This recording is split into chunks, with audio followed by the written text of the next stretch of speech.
Well, hello there. Yeah, it's me again, Dean with Dean's Space. You know, that place I spend most of my time. Tonight I've got a real special meal that we're making. It's a three-part meal, so I'm gonna have 3 videos because I don't want you to have to sit here and watch this thing all the way through. First video is flourless plantain bread. I never made it before. Fixing to try it from my own recipe. I've looked at some others. I'm gonna try to do it myself on a different recipe. And so I'll carry you along with me as I go. All right, so we're gonna start off. We're doing the bread first because it's gotta bake, okay? So we're gonna turn our oven on right now at 350 degrees. Yeah, nothing in it. So I've got 2 plantains. Okay, these are just regular plantains, bought at Walmart today. All right, I'm gonna peel those and mash them in a food processor. Plantain bread, which is the first of the 3 items. What you want to do is you want to slice this through, get the peel off of it, okay? Such as that right there. Okay, once you get your peeling off of it, I cut the ends off first so I have a little, there you go, there, there.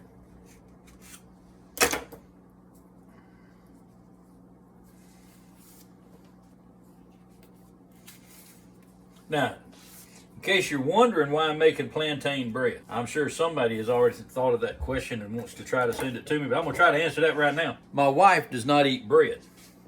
So what I'm doing here is and the reason she doesn't eat bread is because of the starch content and everything that's in it. Well, anyway, I figured what I'm gonna try to do is we're gonna blend this up and make some plantain bread, which she should be able to eat.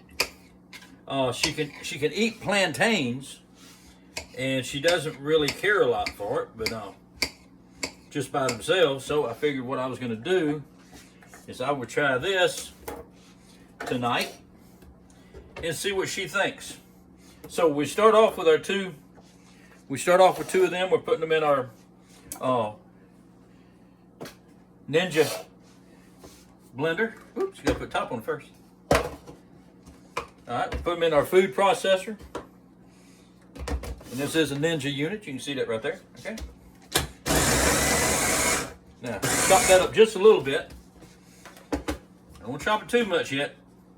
Because what I want to do right now, I've got it kind of started. We're putting in 2 teaspoons of baking powder, not baking soda now, baking powder. We're going to put in 2 tablespoons of melted butter. And that's real butter, that's not margarine, that is real butter.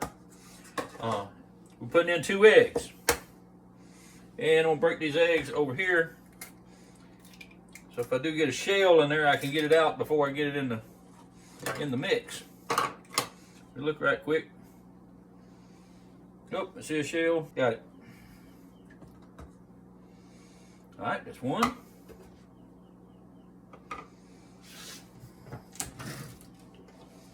Wipe that eggshell off.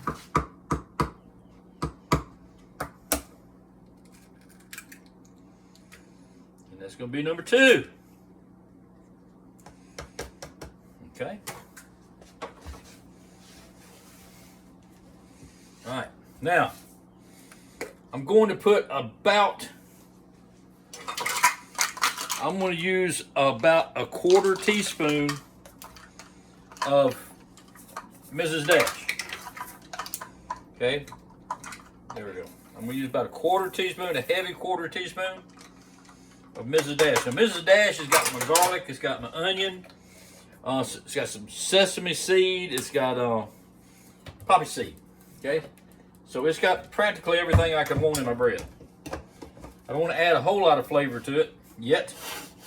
Okay, now I'm going to blend this until it gets good and smooth. Show you how simple this is to make. Pull it out, let's check and see what it looks like. It's looking pretty good. Okay, we still got some chunks. So I'm going to scrape all of this off first. Okay. All right, we're going to hit it one more time. All right. Okay, now, all right, then we pour all of this. Now, I've already sprayed this pan. Let me pop it on the table to get any air out from under it. This in the oven We'll cook it for 15 minutes roughly until it gets golden brown on it.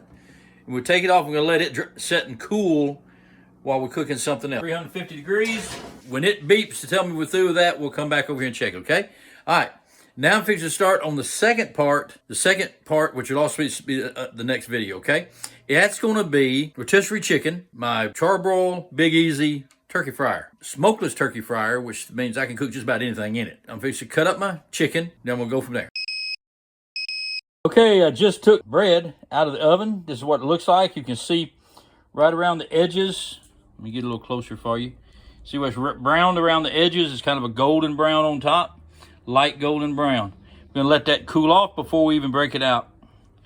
But now, and you see the seasoning in the bread floating around, okay? All right, that's plantain bread.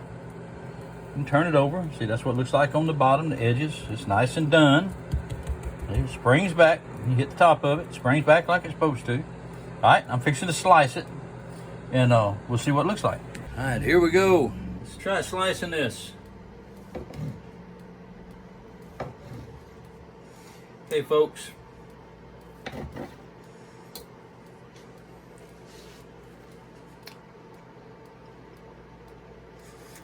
That's some darn good bread. Tastes like plantain. It's got a little bit of garlic in it. You can taste that little bit and that little bit of onion powder. Not bad.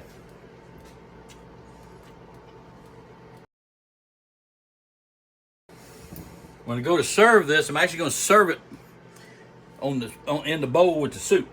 Okay? And if I wanted to, I could take this, toast it a little bit. In fact, that's what I may do is half of it. In fact, I think I will. It's not a bad idea. Let me get my pan. We put butter and garlic on them. Gonna let them set here a little bit and let them dry a little more. But anyway, that's them. Kind of toasted on top. All right, didn't dry them out. All right, folks, that ends video number 1 of 3 parts. This was the bread. The next one will be the chicken. So make sure you look me up, find my other videos, because I'm telling you what, this turns out to be a really good meal. And if you got a minute, don't mind, go ahead and subscribe so you'll make sure when that next one comes out. It may not be just immediately after this, but it may be tomorrow. So make sure you subscribe so you'll know when my next video comes out. We appreciate much of you, and God bless you. Before ending this video, I want to take a moment and thank all of our heroes, all of our armed forces out there protecting our country and helping to keep it free. To the veterans of this great nation, I say thank you. May God bless you and your families for the sacrifices you made. To our military who have passed on, I want to thank your families in remembrance of you and your service. We also want to thank those other heroes out there risking their lives daily, helping to keep us safe and protect. That would be our EMTs, firefighters, and law enforcement. Thank all of you for loaning us your heroes for a time. May God bless and keep you on your life's journey.